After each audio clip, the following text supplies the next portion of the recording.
नमस्ते।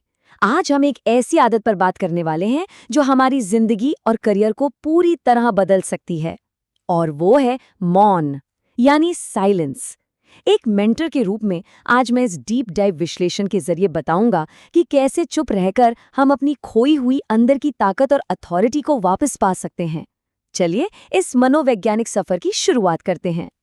शुरुआत इस एक बहुत ही जरूरी सवाल से करते हैं। सोचिए जरा, क्या कभी ऐसा हुआ है कि किसी नए शानदार आइडिया के बारे में किसी को बहुत उत्साह से बताया हो और अचानक उसकी सारी एनर्जी ही खत्म हो गई हो, जैसे गुब्बारा फुस हो गया हो? ये एक बहुत ही आम प्रॉब्लम है। जब हम किसी नए इरादे को वक्त से पहले बोल देते हैं तो अक्सर उसका असर वहीं खत्म हो जाता है। इस बात की गहराई को समझने के लिए महान साइकोलॉजिस्ट कार्ल यूंग की एक बात याद आती है। उनका मानना था कि हमारे ज्यादातर मनोवैज्ञानिक घाव दूसरों के कुछ करने से नहीं आते, बल्कि वो इसलिए आते हैं क्योंकि हम अपनी अंदर की दुनिया को वक्त से पहले ही बाहर वालों के सामने खोल देते हैं। सच में अपनी मेंटल एनर्जी को बचाकर रखना कितना जरूरी है ना? तो चलिए इस कॉन्सेप्ट के सबसे जरूरी हिस्से यानी लिबिडो को समझते हैं।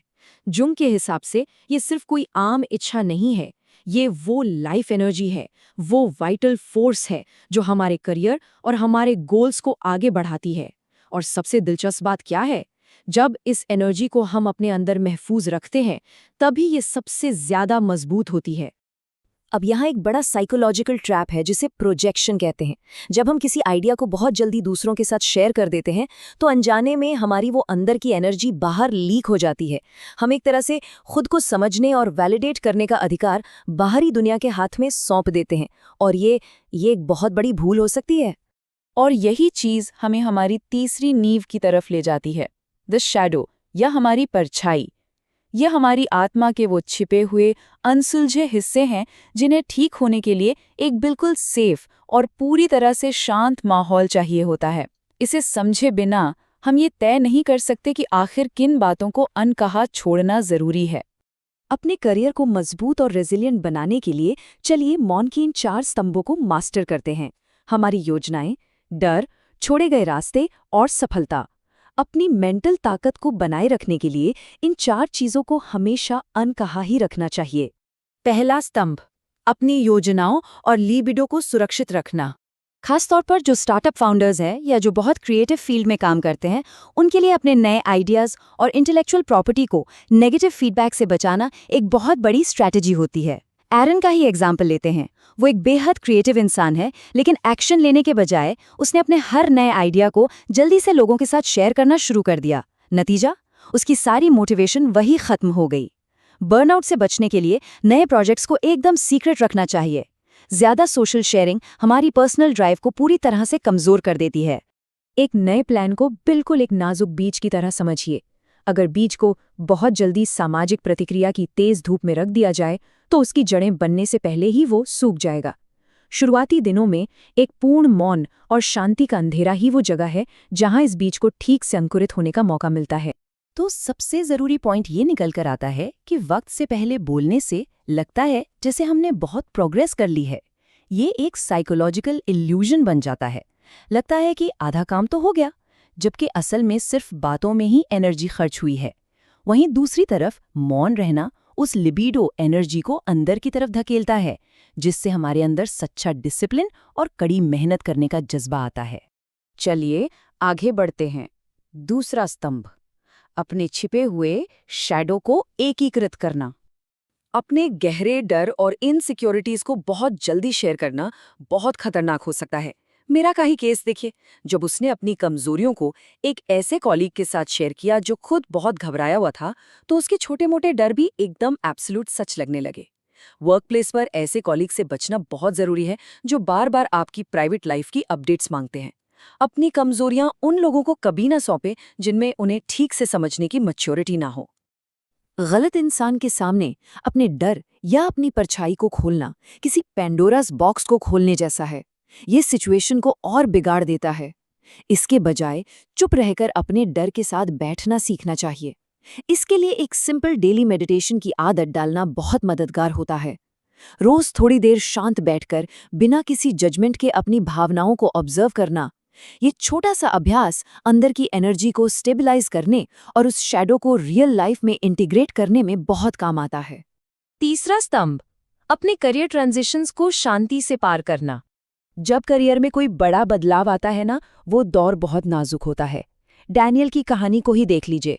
उसने बहुत जल्दबाजी में सबको बता दिया कि वो करियर चेंज कर रहा है, और उसके एक दोस्त के डाउट भरे सवाल ने उसको पूरा डीरेल कर दिया। दुनिया डिसीजंस को अपने डर के हिसाब से जज करती है, इसलिए ग्रेसफुली बाउंड्री सेट करना सीखिए। अगर कोई कॉलीग प्राइवेटली चल रहे प्लान्स के बारे में पूछे तो बहुत शांति से कहा जा सकता है, मैं अभी इस पर बस विचार ही कर रहा हूँ, जब कुछ कॉन्क्रीट होगा तो मैं खुद आपको बताऊंगा। ये एक बेहतरीन तरीका है अपना मोमेंटम बचाने का। ये सिर्फ बातें नहीं है, न्यूरोसाइंस भी यही कहता है। जब बदलाव का दौर चल रहा होता है तो बाहर वालों का फीडबैक दिमाग के अमिगडाला यानी डर के सेंटर को ट्रिगर कर देता है। ये हमें वापस पुराने सेफ रास्ते पर खींच लेता है।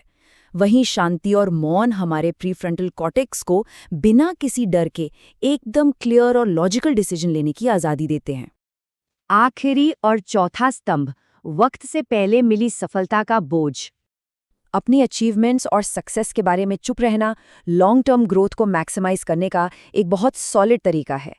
सफलता हमारे सबसे गहरे सेल्फ का हिस्सा होती है, लेकिन जब हर जगह इसका दिखावा किया जाता है तो हम इस सफलता को एक पर्सोना यानी एक सोशल मास्क को सौंप देते हैं। फिर मोटिवेशन हमारी अपनी खुशी से हटकर बाहरी लोगों की तारीफों पर डिपेंड हो जाती है। ये बहुत ज़रूरी है कि हम एक ऐसा मेंटल फ्रेमवर्क बनाएं जो बाहरी फीडबैक से ज़्यादा इंटरनल ग्रोथ पर फोकस करे। और यही हमें उस आखिरी मंजिल तक ले जाता है जिसे जंग ने इंडिविजुएशन कहा था। उन्होंने कितनी बढ़िया बात कही थी, जीवन का सबसे बड़ा विशेषाधिकार वो बनना है जो हम वाकई में हैं। इस स्टेट में आकर इंसान सोशल लाइक्स या फीडबैक से नहीं, बल्कि अपनी सच्ची इनर अथॉरिटी, अपने सच्चे केंद्र से काम करता है। निष्कर्ष, इंडिविजुएशन और सच्ची उपस्थिति का महत्व। इस परम अवस्था में आकर ना चुप रहना कोई बचाव की स्ट्रैटेजी नहीं रह जाती, बल्कि ये एक फुल्ली मैच्योर और इंटीग्रेटेड इंसान की नेचुरल आदत बन जाती है। इसका सबसे बेस्ट मॉडर्न एग्जाम्पल क्यानू रीव्स हैं। उनकी शांत प्रेजेंस उनके शब्दों से कहीं ज्यादा जोर से बोलती है।